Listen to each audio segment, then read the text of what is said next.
How's it on? Yep. Oh, it's on.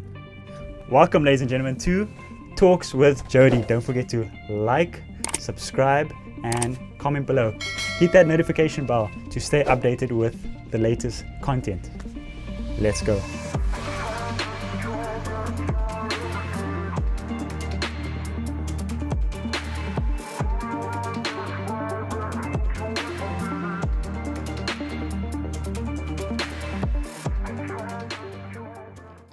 Welcome, ladies and gentlemen, to another episode of Talking Fit with Gideon. Thank you for having me back. No, it's always a pleasure. Let's keep this ball rolling. So, just a recap. Last time we spoke about the introduction of training. Where does one start, or how does one start their fitness journey, especially with somebody with no background, a sports background, or any background. Today, I want to focus on the pillars, or let's call it, for me personally, the three main pillars of training. So when I talk about the three pillars, I mean training program, the nutrition, and your sleep, or let's call it rest slash recover. So let's start at training program. Yeah, so I think that's really important. Those three are a really good place to start, especially for someone that's a beginner. So as I said previously, you really wanted to consolidate a coach before starting out, just to implement like correct form, the correct the style of training that you want to do to make sure that you want to reach your goals. But let's use an example, because it's always good to use an example so people can understand what a typical training plan could look like for someone trying to reach X goal. So let's take someone that has no training background whatsoever. So they don't even come from sport. They say they 20 to 30 years old, so maybe fresh out of school, whatever. They want to get into the gym. They want to start. Yeah. Say their main goal is building muscle, right? Okay. As most people do. Yes. Most people do, right? So I think the first place to look is the exercise selection. So what exercises do I want to execute to make sure that I can reach my goals optimally, right? Okay.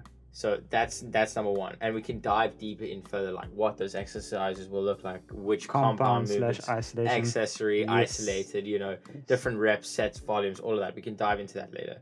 But I think exercise selection is definitely something that you need to pinpoint when choosing a program. So as the example, if you're wanting to build muscle, your training program is not gonna consist of 45 minutes on the treadmill, and then 100%. 10 push-ups at the end. Like, that's not gonna get you anywhere. Like, you need to have. It's gonna get you somewhere, but it's not gonna get you to what you specifically set out. In an ideal world, like how I always say to like most of the clients or most of the people I deal with that are wanting to put on muscle or get into strength training, we call it strength training, like bodybuilding, quote unquote, but is the almost like another three pillars within training, like when designing a training program, is that baseline strength, baseline hypertrophy, and baseline muscle endurance. And what that means is like your strength and like working in your strength ranges, which focuses more at like a heavier load or a heavier weight at a lower intensity, lower rep ranges, lower sets, right? That's always how you want to start the program. You always want to start with some form of strength movement because you're the freshest, right? You never want to do a maximal effort like exercise midway through your workout, always at the beginning. Okay, so that's why we definitely slot that into the top portion. So what is that? Is that like a less is more and more is less type of thing? Yeah, so that's the thing, because less reps is we can get more. I don't want to dive too deep into the nitty gritty, but like you in a strength movement, let's use another example, right? So like a squat, right? You want to use your compound movement like a squat and make sure that you've implemented first into your workout, not like second or third or fourth down the list, right? And with the squat, right, you can train the squat in many ways. You can train the squat across strength, muscle endurance, hypertrophy and muscle endurance, right? You can train them across the board. So you can do your, 1 to 6 rep range, right, to cover strength. You can also do your 8 to 15, 8 to 12, and then your 15 plus 15 to 20 for your hypertrophy, for your muscle endurance. Sorry, just to cut you off a bit. For those who don't know what rep is repetition. It's at 1, 2, back and forth. in case you guys are confused when you're talking about 1 to 6 reps or repetitions, 8 to 15. So if I talk about like a squat movement, I mean like one repetition would be 1 up and down in the movement. Yes. Same way 1 push-up would be down and up, right? 100%. So that's the thing. So like a thing like a compound movement, you can train across all those different, strength, hypertrophy, and muscle endurance. Okay. So implementing a compound movement, that's put that up there at the first part of when designing a program. Then you always want to focus on, if it is your goal to build strength per se, you want to make sure that your strength movement is first and is a compound movement. That's when for building baseline strength. So start with compound. Yes, but start with compound. Okay. And then moving on down the program, you can you slowly then transition out of the strength into more of a hypertrophy style. Now that you're more fatigued from the compound movements, yes, you now can then move into the hypertrophy, which would be more like of an isolated movement. Can still be compound, but you want to work in higher rep ranges and with less load, so less weight on the bar, or less weight in dumbbells, or whatever it is, less weight in kettlebells. And then as you move through the workout, you slowly progress, and as you get more fatigued, that's when you want to start to implement your muscle endurance. That's where you can do like your super isolated movements at a higher rep ranges, so like anywhere between 15 to even 30 reps. Yes. So in terms of structure, that's always the best when it comes to building muscle. And the question I always get, and I see everywhere, is like, what is the best rep range to build muscle? That's or like, a common question. Can I build muscle like in the 20 to 30, or must I not do strength, or must I do strength? And the answer to that is always like, you have to have a mixture of both. Yes. There's been many research studies done that goes to like muscle building, and of course in general balance in everything, nutrition, in volume, in everything. Yes, exactly. So you gotta make sure you have a balance of everything, because strength plays a really good role in muscle recruitment, maximal muscle recruitment, of course, right? And hypertrophy plays a big muscle role in tissue breakdown. Yes. Right, and endurance is I love endurance. It's a blast. I know. I've learned it from you. Yeah, and that comes back to where you mentioned now with the question about the rep range. That let's jump back to somebody struggling on a heavy weight of 1 rep. Yeah, they still need that cardio. They still need that endurance. Yeah, exactly. But also, how do you get that cardio endurance? By doing volume. And then, so you have to have that balance, to do the one. Also, to take it back, like when we're talking about designing a program, obviously that's an optimal way, but as a beginner, you're never going to be able to implement, like using the squat as an example, like a 3x3, which is 3 reps of 3 sets. Yes. Of that same movement. Yes. As a beginner, at like an 80 to even 90% of your maximal load that you can lift for 1 repetition. Yes. So that's how we normally scale the volume and the intensity, is that how much can you perform that movement for 1 rep, like how much weight can you move for 1 rep, that movement. So then we use it as a percentage, or an RPE scale, which is rate of perceived exertion, which is from 1 to 10. If you could say you can squat 100 kgs, right? And that's your max. Yes. Right. But you may not be able to squat, let's take 70% of 100 would be 70 kgs over 3 reps for 3 sets. Say that you'll fail on your 3rd rep on your first set.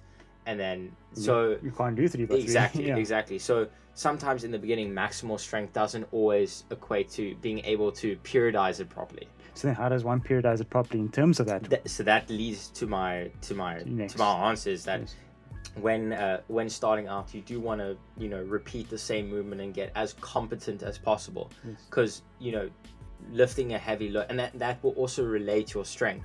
So if you are more confident in the movement, you will be able to also move heavier load over time. Okay. So don't think that like the 1 rep max will relate to how many reps or sets you can do in a strength block per se. So I think depending on where the individual is at, especially at a beginner, I think focusing on hypertrophy and a lot of muscle endurance in the beginning to build that foundation is always important. And then you transition back into lowering the levels of hypertrophy, increasing the levels of strength and then reducing the others, and then changing your split according to how advanced you are and what your goal and how your goals change, because your goals will change as you progress through your fitness journey. But I think definitely starting out is that you want to get as competent as possible in all your movements. So volume is very important. Volume is very important. Yes. But like, as I said in the beginning, that's like a general breakdown of how you want to, because you always want to eventually get to incorporate all three, because those are like the three keys to unlocking that, that door to getting to that, those muscle gains that you're trying to get. Of course. So that was what I was saying, is I see a lot of people asking those kind of questions. And that's always the kind of answer I give. Because look, ideally you want to go from your current max to being able to repeat or do repetitions of that max and keep just progressing from there. And I think one of the common mistakes people do is try to max out every week, and then they ask themselves, but why do I plateau? And plateau is when you just sit on that same, you don't progress. So what is your advice to people? So now we're going past the beginner now. Now we on the level of, okay, now I'm past that newbie gain stage. I've made those gains. Still focus on strength. Still focusing on strength, right? So let's keep with the strength training. Like, say if your goal is to increase strength, and you hit that plateau, and your 3 sets of 3 reps is still at 100 kgs on that squat, and you can't get it down, then I always say is look to your periodization. Periodization is always your periodization and your frequency. Okay. So how many times are you squatting within a week? How many times are you squatting within a week cycle, a 4-week cycle? And how many times are you squatting in like an entire program, which would be 6 to 8 weeks? Okay. So I think something like changing your frequency of squat, changing your variation, thinking about what muscles influence the squat, seeing if there's any if there's any holes in, maybe say your hamstrings are weak or your glutes don't activate properly. So back to the drawing board. And you fix those little things. You just work on it. You maybe detach yourself from your main program and you work on like a little mini series program where like a side mission, where you just build up your hamstring strength, and then you come back and you see, oh flip, that is actually helping me with my squat, as well as manipulating your volume and your intensity. So if you're so stuck on just doing 3x3, 3x3, 3x3, you can look at having a periodized program where you hit top sets, where you do like a single set of 2 reps, and then you have a back off set, and that can build drop your weight again. And that can also build neurological adaptations, because it is at a neurological level with the strength. So doing a repetitive 3x3 or whatever it is, a 2x2, your body will kind of get used to that. So and you're not tackling that heavy 1 rep max that you once did perform. You're so stuck on building strength, but in like this confined like parameter. You need to break out and use these ways to manipulate it, doing that mini quest program, or changing the frequency of how many you squat. Like maybe you're only squatting once a week, like that's not enough if you want to increase your strength, of course, right? Of course. And then you can manipulate the types of squats you do. There's so many different variations. So for example, maybe do back squat on Monday, and then the weekend do front squat, just for an example. Like exactly. So just switch up the variation. Or you can even back squat 3 times a week, but then you have like a super hard day where you're doing maybe 2 sets, 3, like 1 set of like a 90 to 95% of your 1 rep max for maybe 2 reps, or even a single rep, and then on your second squat day you may be doing 2 or 3 sets on the 3 to 5 rep range, and then on your third squat day you're doing like pause squats on 10 reps, for example, or you're focusing on the negative. So it's still the squat movement, but you're playing around with the portions of the squat that could be influencing, your ability to not progress in increasing your strength on your squat, if that makes sense. And also you don't want to play around with your fatigue as well. You don't want to do like the same thing, like that top set on Monday and top set on Thursday. That defeats the point of your progression as well. So we've touched on compound strength training. Now I'm sure the viewers, for those who don't know, probably they heard you say isolation earlier, and they're probably thinking, especially for the newbies or people who don't know, just in general, please tell them, what is isolation? training. We know compound from the squat, bench, etc. Deadlift, yeah. Deadlift. So What is anything. isolation? So just definition. Let's start there. Yeah, like a compound. Well, like the definition of a compound movement is like a movement that requires a multitude of muscles. So like a squat is using, not only your legs. It's using basically your entire body. Yeah. So that we use it as a compound because multiple right? muscles. Yeah. An isolated movement would be something as simple as a bicep curl, because you are concentrating a singular muscle, a singular area, a singular lever, right? Things like that. So levers are also important. Like for a squat, you have like 3 levers. Your ankle, your knees, and your hips. Yeah. There we go. Even your shoulders from manipulating the bar on your back, right? So an isolated movement would be something that a specific area you want to hone into, because as I said previously, if you want to work on a compound movement and there's a lacking area like your hamstrings, you isolate that movement. Isolate your hamstrings. You isolate your hamstring, you isolate, and you create isolated movements that help improve the strength of that area. So that's the differentiation between compound and isolation. Okay, so now let's say, so now we've spoken about implementing the compound strength training into the program and starting there. Now let's jump into isolation. Now we've added isolation into our training program. What do we do from there? So let's talk about that, isolation in general. So what kind of movements you want to focus on for isolation? So let me give an example. Okay, so you touched base on squats. So now we're chatting about leg training, right? Let's stick with the leg. Let's stick with the legs. So now we've done squats. Our compound strength exercise is done. Now we're moving on to the next exercise. Usually, sometimes we do 2 to 3. You advise normally it's 2 to 3 compound exercises. Depends, like I said, but we're talking about beginners. Let's start at the beginning. So we've done squatting. Let's go on to an isolated exercise. Let's give an example and let's play around with that. Like something like you can isolate for the legs is like something, your leg extension, your leg curl, your calf raise, your single leg lift, your box step up, even though box step up can be argued as a compound. But generally the legs do tend to involve more than a multitude, because your leg is made up of a lot of muscles. So let's stick with maybe just the leg curl and the leg extension. That's it. Okay, so importance of that. So as I said previously, like the pillars of building muscle is a multitude of strength, hypertrophy, and muscle endurance. So you're not really going to want to be doing strength work, so that's your 1 to 5 or your 3 to 5 rep range on a leg extension. Now so you can play with your it. Now you can move over into your hypertrophy, muscle endurance. So you could be doing 12 to 15 reps on a leg extension, at a pretty good RP, 7-8 out of 10 difficulty. And then you can even go even further and drop the load slightly, but then increase the number of reps. So you're still maintaining that RP 7-8, but instead of doing 15 reps on 40 kilos, you're doing 25 reps on 25 kilos. Okay. So that's another manipulation of your training that you can do, and they all have their own unique benefits. Okay.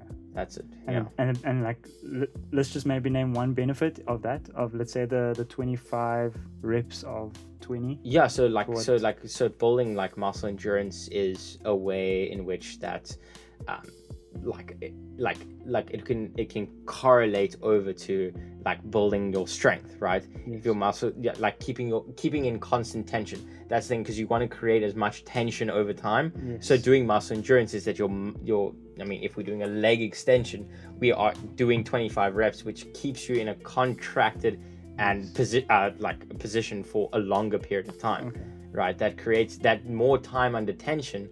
Time and tension we can touch on later as well. Yes, of course. Is like maximizing how much time that muscle is under stress has many benefits. Muscle breakdown of the tissue, and the rebuilding phase is very important. So that's why muscle endurance, hypertrophy, strength, they all like integrate into one another. Okay. So that's important, guys. Is create that program around your compound and your isolation training. I think for me that's sort of the basic we've created that start where people can understand, okay, so training program, let's do that. Compounds and isolation program, and take it from there and work on the rep range between the compounds and the isolation. Okay, so then that's one pillar we've tackled. Let's maybe jump on to the next pillar. I think we spoke about, what was it, nutrition was the next one. Let's work on that. Let's start there. So as a newbie, as a beginner, where do I start? So I've left the gym. I'm in the kitchen now. Yeah. Where do I start, Gideon? So I think not to dive too deep and let's keep it simple. Keep it surface level. I think the biggest thing is knowing. So before we even start looking at macros and counting calories, no, that will dive at a different. Yeah. So different before stage, we even do that, we want to make sure like that, in terms of if we're sticking with building muscle, right? Yes. Right. And then also, if you had like a higher body fat percentage, something like a caloric deficit is something that we would need to talk about when we're wanting to lose weight, right, while building muscle. But that's something we can talk about later, because that does involve calorie counting, manipulating macronutrients and whatnot.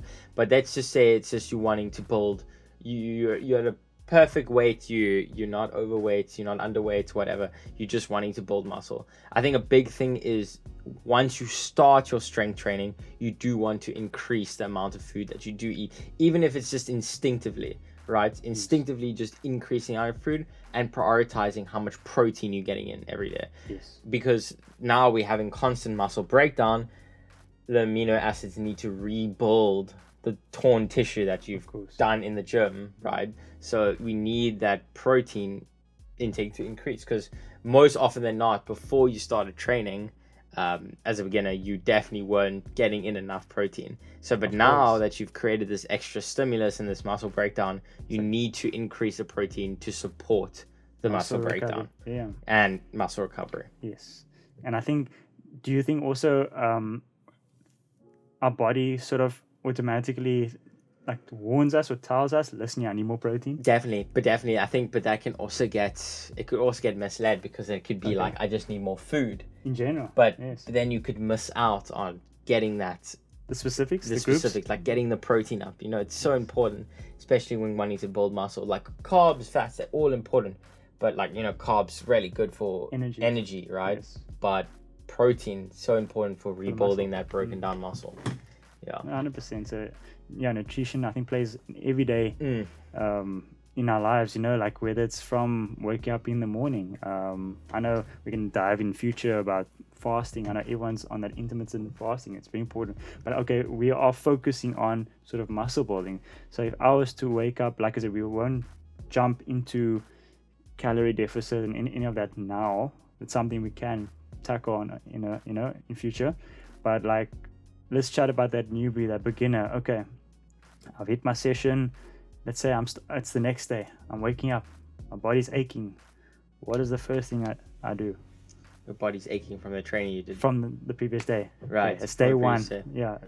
Let's start there. So in terms of recovery, there's which is the next pillar. Sorry, so we can actually tackle the nutrition and recovery together. Right. So the next pillar being sleep recovery. Sleep recovery. Yes. So I think the biggest part is, especially something that I've learned, when you are tackling a new program, even I experience it when I've changed over my programming. Yeah, I feel like, next day after leg day, damn, my legs are bugging. Yes. I'm like, what? Like, this is crazy. So I think the best thing, like when just dealing with DOMS, which is direct onset muscle soreness from the previous day, what you must do you would tend to want to just sit down the whole day. Yes. Or like, we're talking specifically legs, like sit down, not move, because my legs are so sore. Yeah. But ideally you want to turn that day into like an active recovery day, when you're actually going for a walk or whatever, just to stimulate the blood flow that increases the muscle recovery.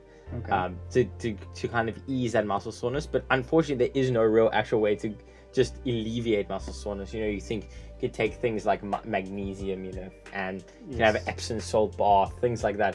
But those are just like very much short term. Yeah. Yes. The muscle soreness will start to decrease as you get stronger, because your body will start to adapt to the stimulus. It's all in that mind-body connection. Yes. Exactly. But now moving from nutrition into the recovery and sleep, the one thing that I say to everyone is that if you're training hard and you're not sleeping hard, you're not training at all. Because you can train as hard as you want, but if you're getting 3-4 hours, yes. 3-4 hours of sleep, you're having terrible sleep, you're up late, and then you're waking up early for work, whatever it is, your gains are not going to show. It defeats purpose. Yeah, because it works both ways. You need to be in the gym, break down the muscle, but how is the muscle going to rebuild if you aren't recovering properly? Exactly. During sleep, that's where you actually get the most gains, because your muscles are rebuilding the fibers and the tissue that's been torn or broken down sort through, of like while they're stationary, while they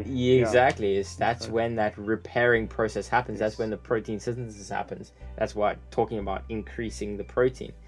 So if you're not sleeping hard, you're not going to recover hard. So I think the biggest thing is to prioritize sleep. Anywhere 7 to 8 hours a night. And I know for many people it's difficult. It's very difficult, and it does require sacrifices. It does. If it means that you can't stay out late with friends during the week, or sacrifices, it's true. Like if you want the results, you have to put in the hard work, and the hard work extends as far as going to bed early and making sure you get 7 to 8 of good hours of sleep, so you can allow your body to recover. So basically the 3 places to sort of achieve hard gains is the gym, the kitchen, and the bed. Exactly. Simple as that. It's literally as simple as that. And where I do agree with you with the rest and recovery is, I would just give everyone an example, and I hope it also motivates people. Is I knew an old friend who he lifted heavy. I mean, the guy, he was doing well in the gym, so progress in the gym. He was trying to eat as clean as possible, or try to keep the discipline. He was sleeping 3 hours a day. So if I look at his results, he would blow up in terms of size, but then his muscle turned into fat. And he had this conversation with me, like, how is this possible? I'm eating right, I'm gymming right, I'm looking strong, I'm feeling strong most days, but results wise, I look at myself in the mirror, I'm actually getting more fat. Talk to me, and then he asked me, how is this possible? And then the first thing I asked him was, well, how much sleep are you getting per day? And he told me 3 hours. Immediately, what is your take on that, or your thoughts on that? It's just immediate that, like, if you're consistently sleeping badly, it's gonna show. There's no way, like, let's keep like unnatural in the next room, but like naturally you need your body needs that time to repair. You've created such stress on the body. There needs to be some time that you can replenish all that, or like recover from all that stress that you put your body under. Like, especially if you're on a hard regimen program, like you train hard, you have to sleep hard, always. It's really one thing that you can never get around, ever. So is that an actual thing where your muscle actually turns to fat with lack of sleep? Is that an actual thing? Like, or is it other factors that also play a role? I mean, I can't tell you right now in this moment. I don't know what the exact research is on that. But things like with muscle breakdown, because your body really doesn't tend to want to keep muscle. Your body always like, in terms of homeostasis, your body always wants to return to that homeostasis. So if your nutrition starts slipping, or you start eating less or whatever, and your body will eventually, or always use your carb reserves first, but then next would use the protein and the muscle. Like, so you will start to lose muscle density and muscle mass over time. But I mean, just sticking to it, like, you have to sleep. You have to sleep. Like you said, that 7 to 8 hours, it's vital. It's important. I know sometimes it seems impossible, but there is really no way of getting around it. Yeah, you have to. Yeah. So yeah. Okay, so rest and recovery, like, I think probably arguably one of the main pillars, especially for just gains in general, whether you're newbie or an oldie, just in general gains. Also, you need to be in bed sleeping, just sleep. Even something that you argue to me about, and sometimes I've been stubborn about, is taking days off. That's part of the rest and recovery. Yep. So besides the sleep, it's the actual days off of training. So like like the old philosophy on, like, I have to train hard. I have to put the hours in the gym, 3-hour sessions, Monday to Saturday, like 1 day's rest, for 365 days. Like, that's when we can dive deep into the program and periodization, how you recover, yes, like deload weeks, and how you can prioritize rest days, when to rest, So implementing mandatory rest days within your program are so beneficial. Yes. More beneficial than if you did train on that day. That's the gist of it. Yeah. That makes sense. Gideon, so I think what people can take with them for the viewers at home is the 3 pillars. What we just covered is your training program or training routine, your nutrition, and your rest/recovery. So I've learned quite a lot from you. Yeah. I continue to learn from you every day. So I hope the viewers at home, I hope you guys learned and take that with you. Write it down. I always say journal. So if you're watching this or listening to this at home, please journal what was mentioned, from the training side of things to the nutrition to the sleep. Sleep, like we said, we can't argue enough, 7 to 8 hours per day. But I do feel like I said, I want to continue this, and periodization for me is very important, and I think it's something we should tackle. Guys, if you guys want to hear periodization, you want us to talk about it, just hit that like button. Let's get the likes skyrocketing, because we want to just continue, just educating you guys on this, for beginner trainers to elite trainers, doesn't matter. We just don't stop learning. So guys, till next time, peace.